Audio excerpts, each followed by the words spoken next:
Atos capítulo 6, de 1 a 7, eu chamo sua atenção para este texto para pensarmos sobre o tema organização espiritual.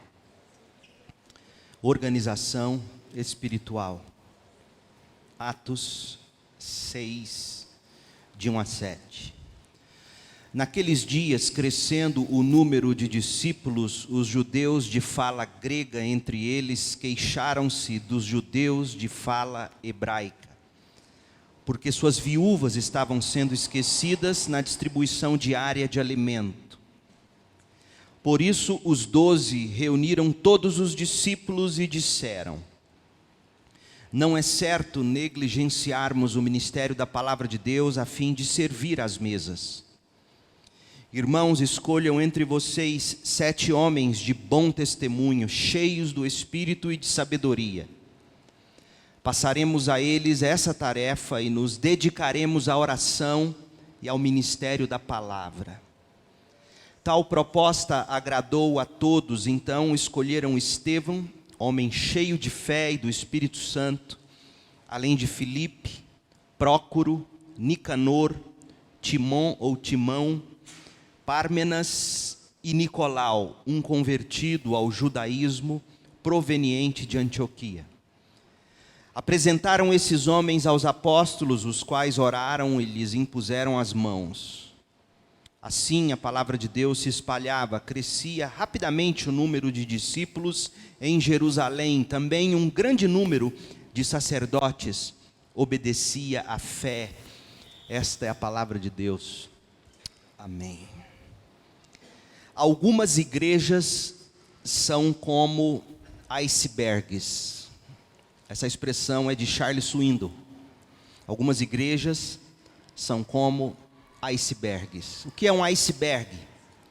Iceberg é uma grande massa de gelo flutuante que se desprendeu da geleira e que flutua sem rumo nos mares, às vezes encalha junto a alguma encosta.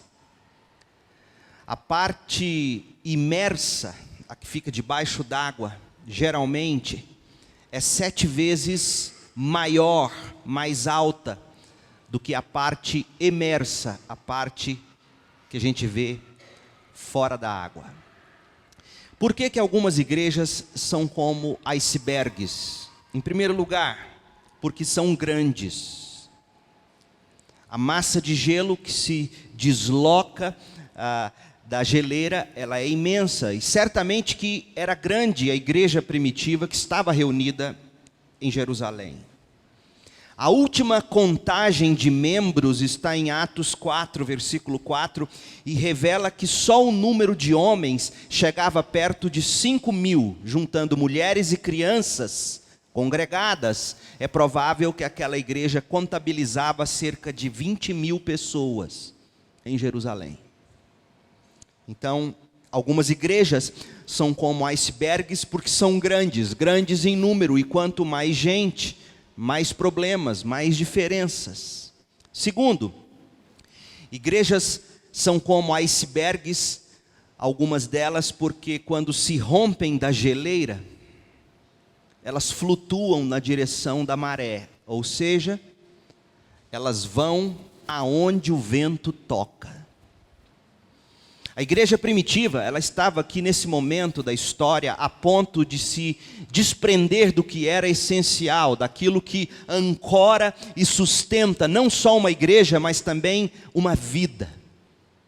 A igreja estava a ponto de se romper do essencial e sair flutuando, sem rumo, nos mares dos interesses pessoais. O crescimento exponencial da igreja primitiva estava quase desviando a igreja do curso. Em terceiro lugar, algumas igrejas são como icebergs, porque a maior parte do que elas realmente são não pode ser visto. Está submerso em águas profundas. Quem olha uma igreja da superfície não vê o que de fato existe no fundo. E a julgar pela ilustração do iceberg, geralmente o que está no fundo é 7 vezes maior do que o que se consegue ver. O que se enxerga é apenas a ponta do iceberg. E sabe o que é mais interessante sobre icebergs? A ponta que se consegue enxergar, ela vai, à medida em que ela é levada pelo vento e a deriva nos mares, ela vai acumulando detritos. Ela vai acumulando tudo que encontra pela frente e tudo vai se ajuntando ao redor dela como um barranco de rio. Você já viu um barranco de rio tantas vezes cheio de sujeiras?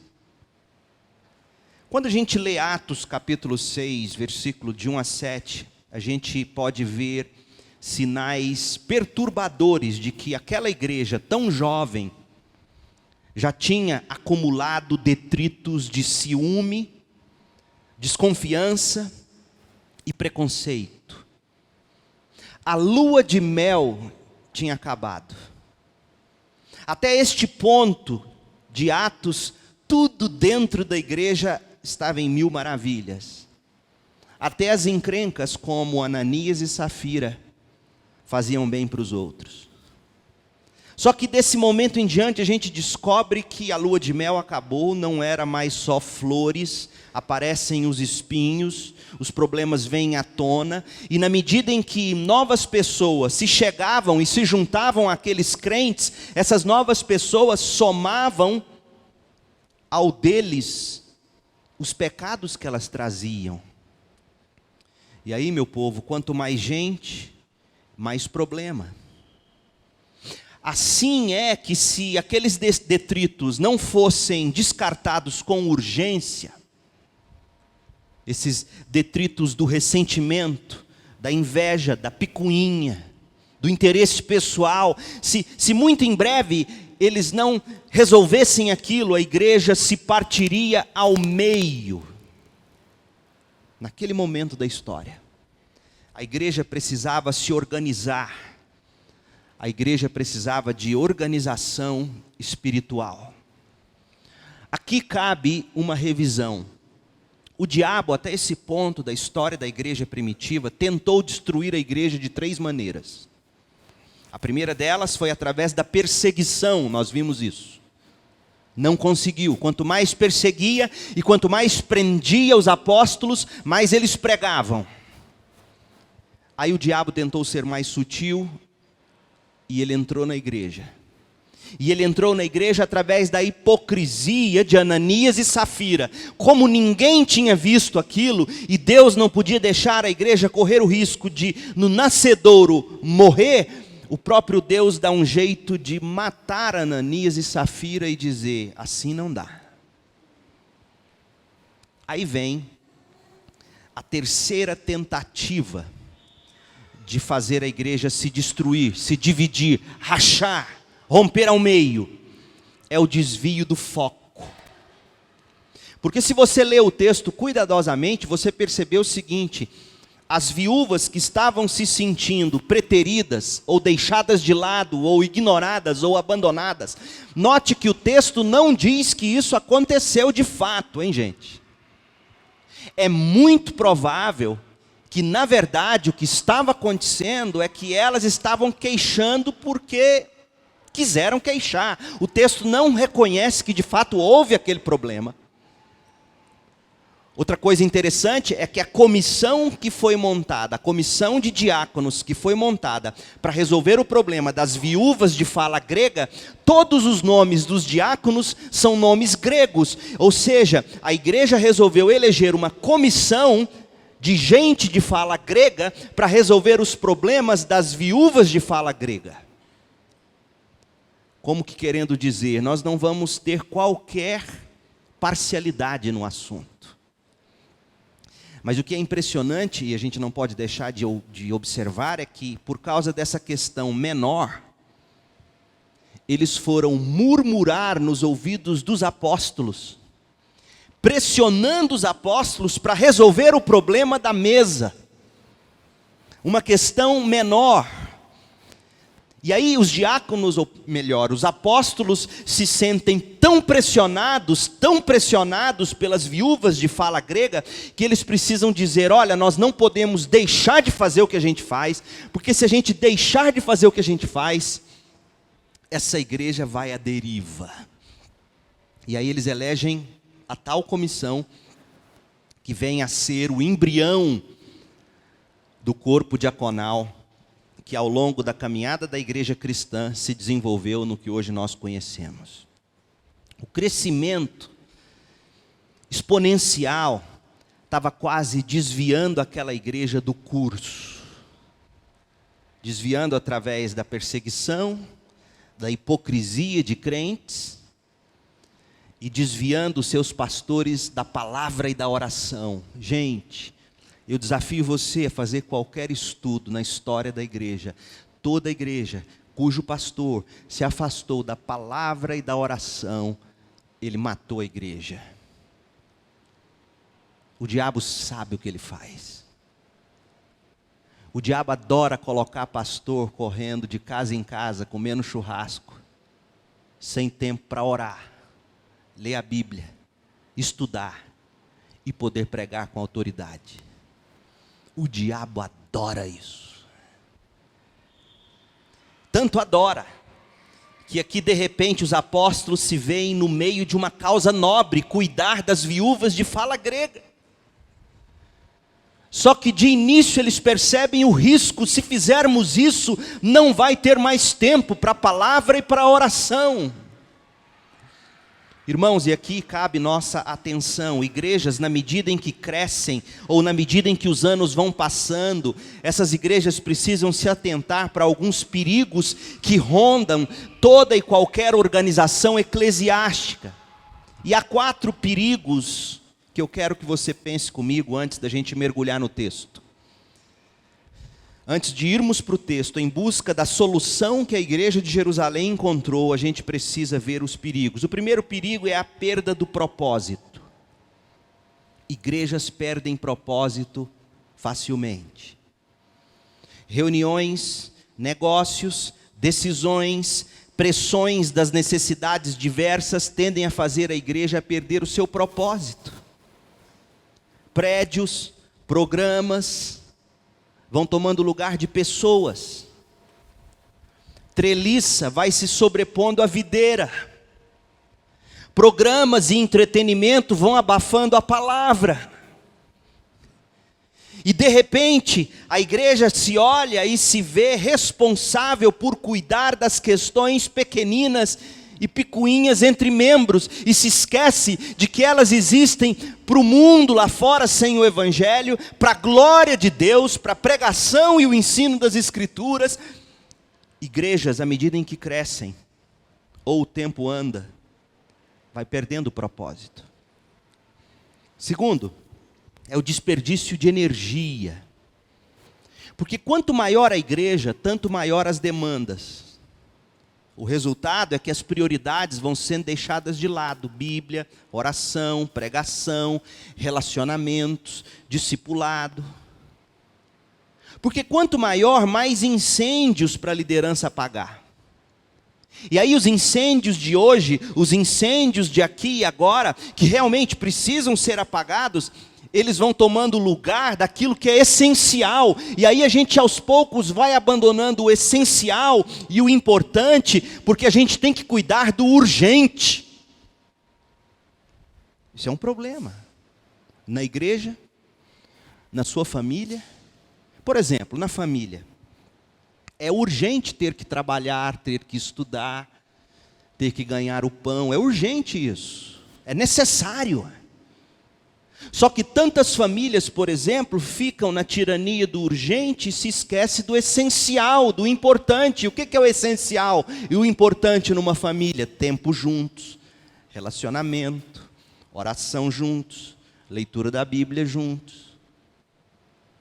Assim também acontece na igreja. O urgente vai nos roubando do essencial, do importante.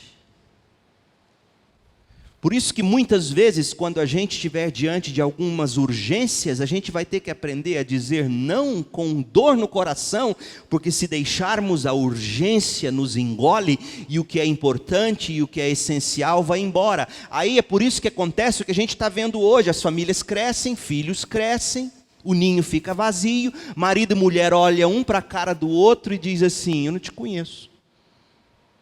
É verdade. A gente viveu para os filhos.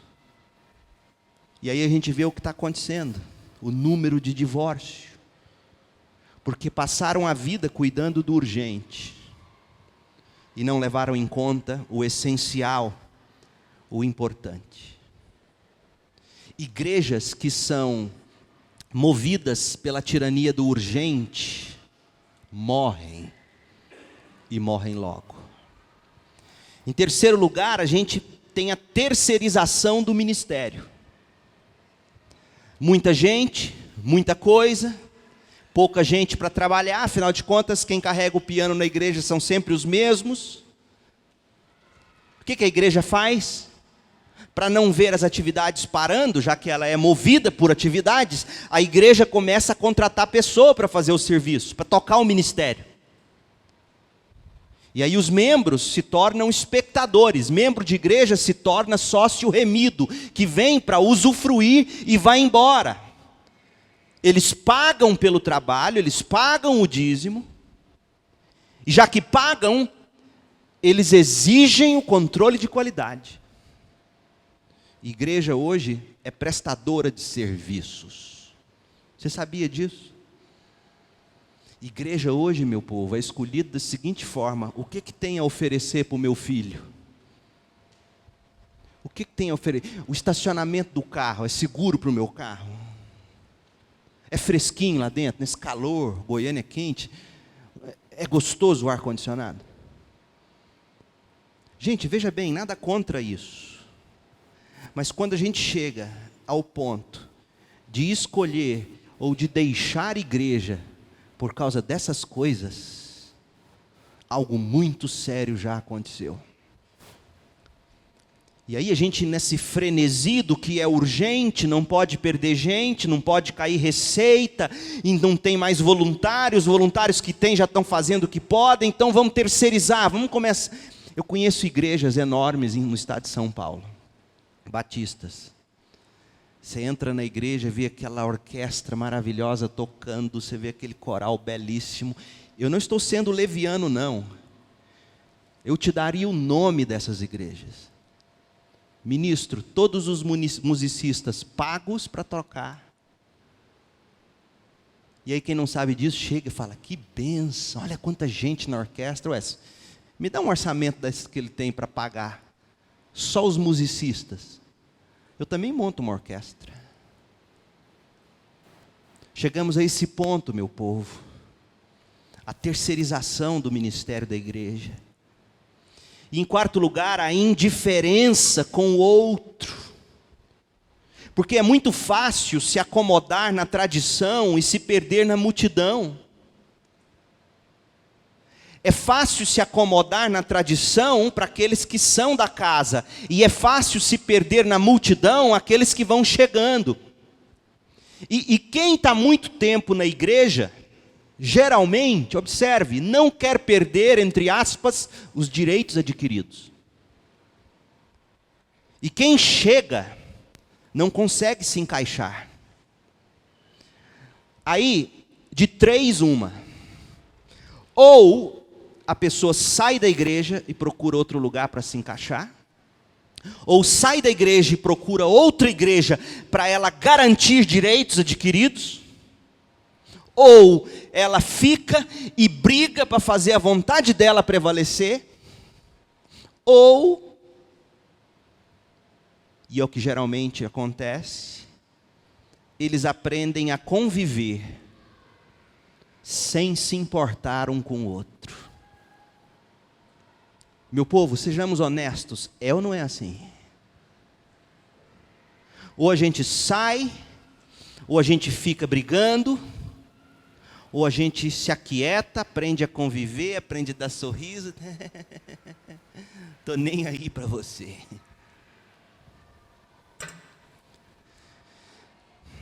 Quais são os riscos que a gente corre, portanto? Perder o propósito, desperdiçar energia, terceirizar o ministério, indiferença com os outros. No caso da igreja primitiva, o texto que a gente leu, é o último caso que está em questão. A igreja primitiva estava correndo o risco de ficar indiferente Os de fala grega, com raiva dos de fala hebraica, e aí brigariam por um tempo, até aprender a conviver, e não brigava mais, mas também não se amavam. E é nesse momento que eles precisaram de uma organização espiritual. E quando se fala em organização em igreja, é bom que se tenha em mente dois extremos, que precisam ser evitados. Existem aquelas igrejas que não se organizam ou não procuram se organizar porque são espirituais. Aí elas dizem assim, não, aqui a gente não segue organograma, aqui nós seguimos o Espírito de Deus. Aqui a gente não segue planos, nós somos igreja. O outro extremo é que eles se organizam tanto que eles parecem ser mais uma corporação comercial do que o corpo de Cristo. Nenhum nem outro, irmãos. Ambos extremos devem ser evitados, evidentemente. E nesse ponto, a reação da igreja de Jerusalém ao problema que eles encararam, nos ajuda a equilibrar uma forma na construção de uma organização espiritual, que é o que nós como igreja estamos buscando. A Paulinha tem me dado grande força nesse sentido, estamos aí com dezenas de reuniões marcadas de agora até meados do ano que vem, em janeiro do ano que vem, programando, repensando, buscando nos organizar. E eu disse na reunião que tivemos aqui terça-feira, eu não tenho a ilusão de que vai ser em 2017 que ainda vamos pôr tudo no eixo. Não tenho. Eu não tenho pressa. Já disse a vocês só vão me tirar daqui num paletó de madeira, num caixão. Então, alguns que acharem que é tempo demais, põe veneno no meu suco, na minha Coca Zero, certo? Agora que vocês vão me dar Coca Zero, né, para eu morrer logo.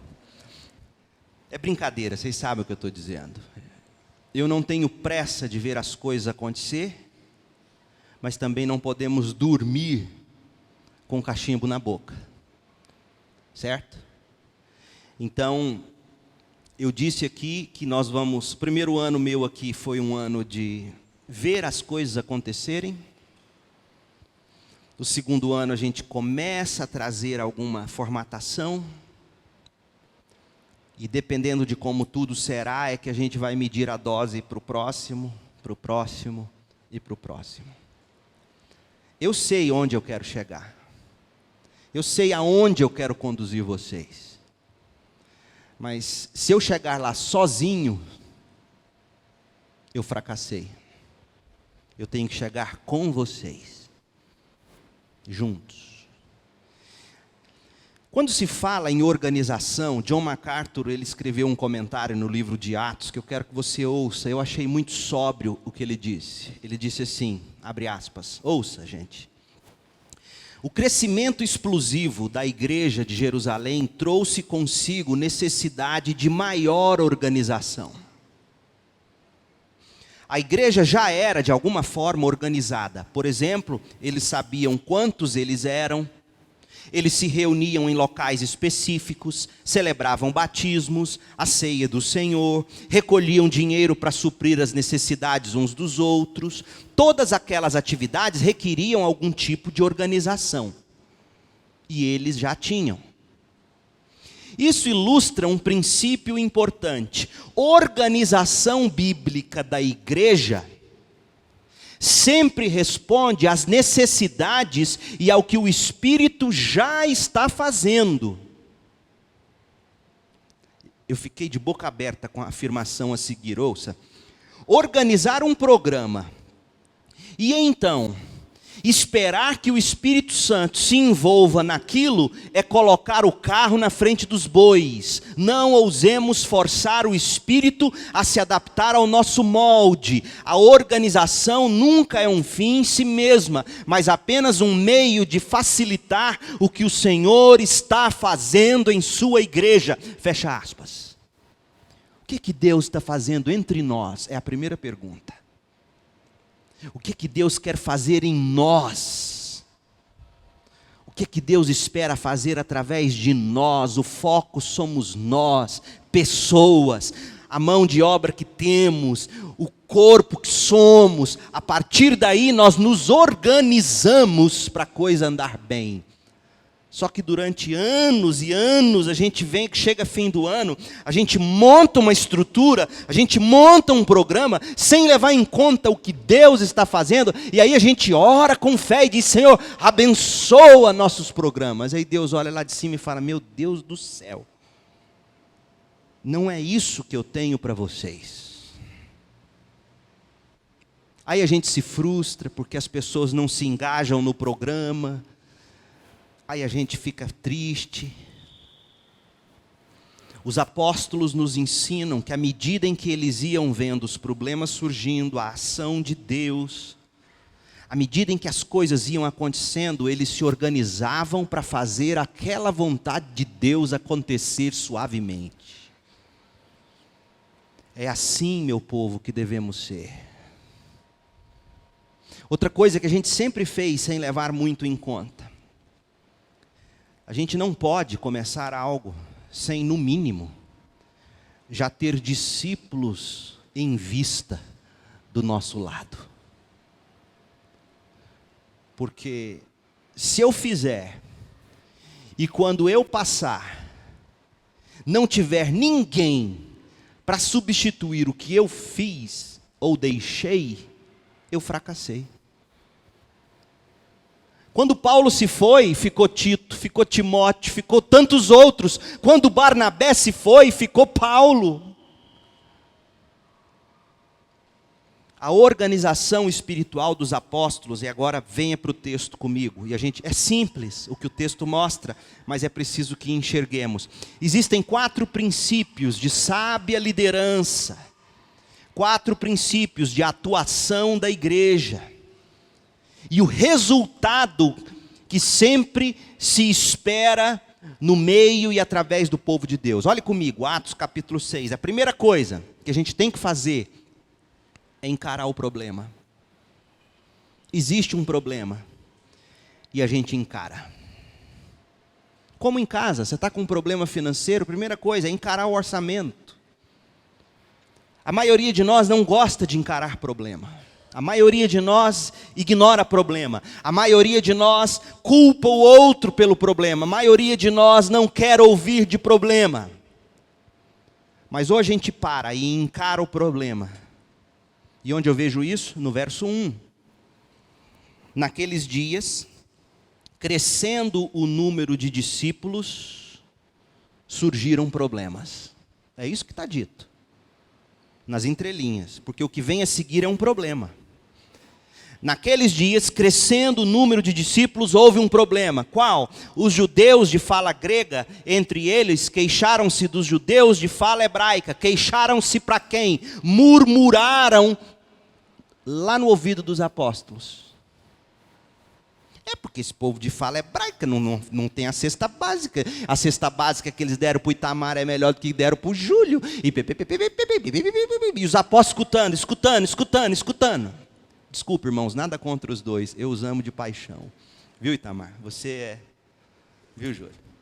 Mas é bom usar vocês de exemplo. Afinal, o Júlio está aqui desde a época da consagração do pastor Marcílio. E o Itamar, antes um pouco, né, Itamar? Enfim. Nos dias em que a igreja crescia em número de discípulos, os judeus de fala grega, entre eles, começaram a murmurar no ouvido dos apóstolos. Porque as viúvas de fala grega estavam sendo esquecidas na distribuição diária de alimento. Esse é o problema. O que fazer diante do problema? Uma vez detectado o problema, vem o segundo princípio. Defina a prioridade. Gente, sempre que você encara o problema, para você saber aonde você vai cortar, você tem que saber qual é a prioridade. E aí os apóstolos definem a prioridade a partir do verso 2. Por isso os 12 reuniram todos os discípulos e disseram: não é certo negligenciarmos o ministério da palavra de Deus, a fim de servir às mesas. Você consegue ver a pressão sobre os ombros desses apóstolos, ouvindo as queixas das viúvas? Gente, não é certo a gente abandonar a palavra de Deus, não é certo a gente abandonar a oração, não é certo fazer isso em função das mesas. A prioridade é a palavra, a prioridade é a oração. Eles definiram a prioridade. Tá, eles definem a prioridade máxima, a palavra e a oração, mas existem ainda as necessidades das viúvas. E aí o verso 3 nos diz, nós vamos passar a tarefa a outras pessoas e nós vamos nos dedicar à prioridade máxima da igreja, palavra e oração.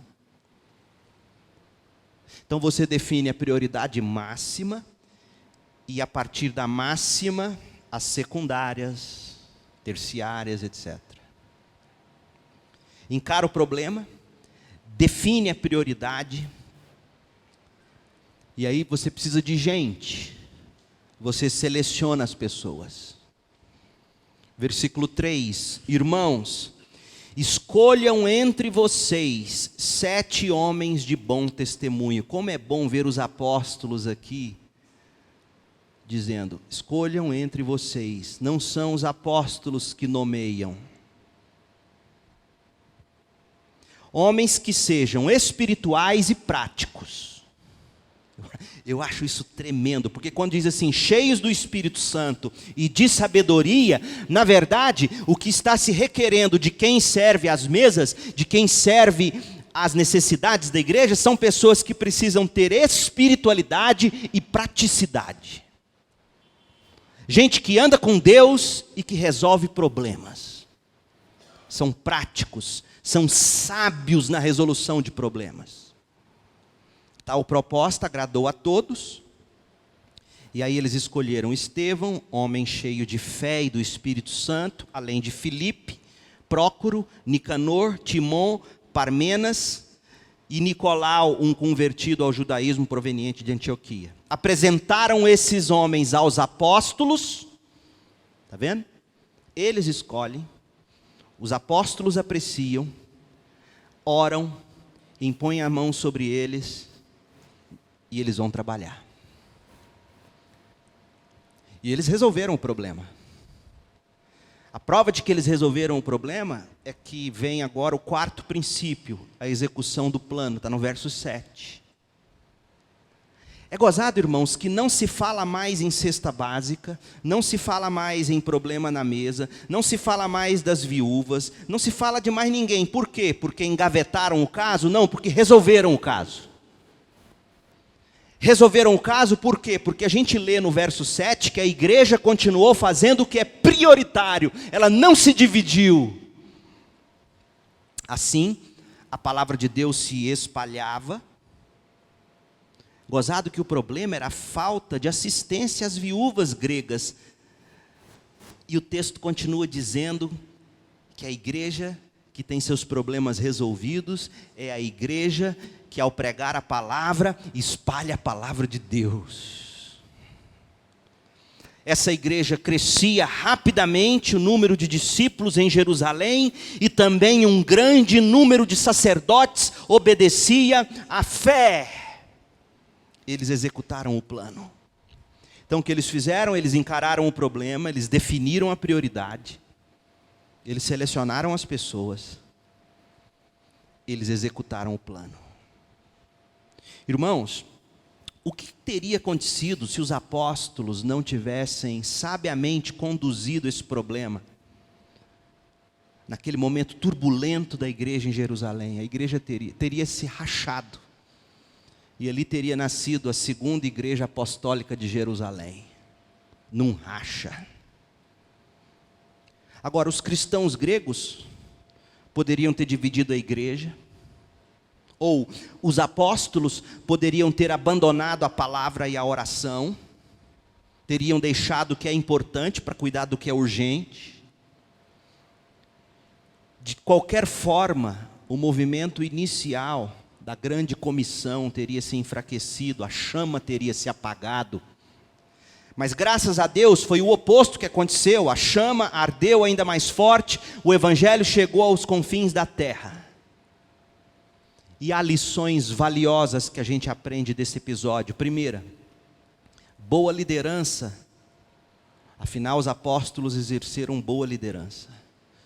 Boa liderança não nos exime de problemas, gente. Problemas em igreja nem sempre é resultado de má liderança. Eu queria ter a liderança desses apóstolos, porque, além de tudo, eu teria também testemunhado dos problemas que, mesmo com boa liderança, surgem. O bom líder não é aquele que evita surgimento de problemas, mas sabe conduzir na solução. Outra coisa, crescimento explosivo não desculpa a falta de cuidado com as pessoas. A igreja crescia e gente capacitada deve exercer seus dons, servir outras pessoas, afinal a gente foi salvo para servir, gente. Terceiro, necessidades urgentes não requerem que a gente perca de foco o prioritário. Quando a gente capacita e delega a outras pessoas, esse grupo é capaz de cuidar do urgente para que o pastor e a liderança fiquem focados no prioritário.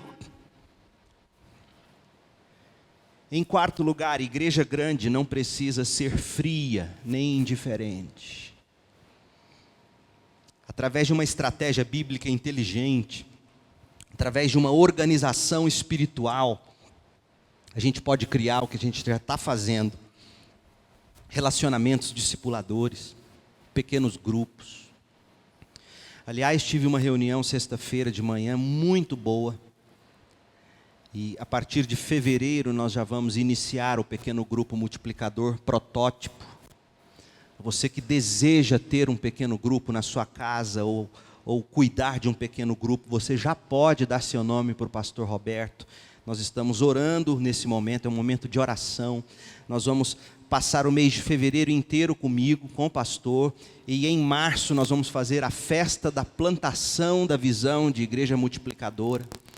Então nós estamos buscando criar a atmosfera, para nós não sermos uma igreja, seja que tamanho for, grande, média ou pequena, para que nós não sejamos uma igreja fria e indiferente. Nós precisamos ser uma igreja que cria uma atmosfera de fé, de esperança e de amor. Para concluir, a organização espiritual que transforma a igreja na potência, meus irmãos, na potência explosiva que foi a igreja primitiva, essa organização espiritual que faz o que fez a igreja primitiva, requer de nós membros uma mudança total de mentalidade. E deixe-me te apresentar 4 rápidas, presta atenção, o que a gente tem que mudar, para a gente ver essa igreja se organizar espiritualmente. Em primeiro lugar, pregação e ensinos que sejam bíblicos. Não é do tipo especulativo, filosófico, psicológico, entretenimento, autoajuda, piada, não. Pregação e ensino bíblicos. Segundo, atividades que enfatizem pessoas, gente, não programas por programas.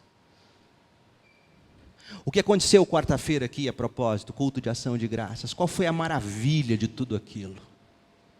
As pessoas que vimos entre nós. Foi ou não foi? Tá certo que comemos muito boa leitoa e peru e etc. A comida foi boa. Ano que vem nós vamos ter vaca assada, se Deus quiser. Mas o bom foi ver as pessoas juntas, alegres.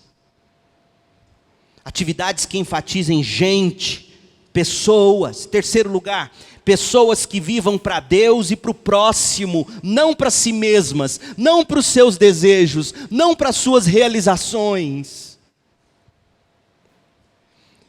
E em quarto lugar, Igreja com membros que pensam no todo, e não apenas no seu grupo de interesse. Jovens pensam também nos idosos, os idosos pensam também nos jovens. Os homens pensam nas mulheres, as mulheres pensam nos homens, todos pensam em todos. Pregação bíblica, atividade focada em pessoas, pessoas que vivam para Deus e para o próximo, e igreja que pensa no todo. Essa igreja, eu te garanto, porque eu vejo em Atos dos Apóstolos, ela chacoalha o mundo. Se nós nos fundamentarmos nesses princípios, se nós nos organizarmos dessa maneira, se nós cultivarmos essa mentalidade, a igreja primitiva vai ser reproduzida em nós. E que Deus abençoe a nossa igreja. Amém.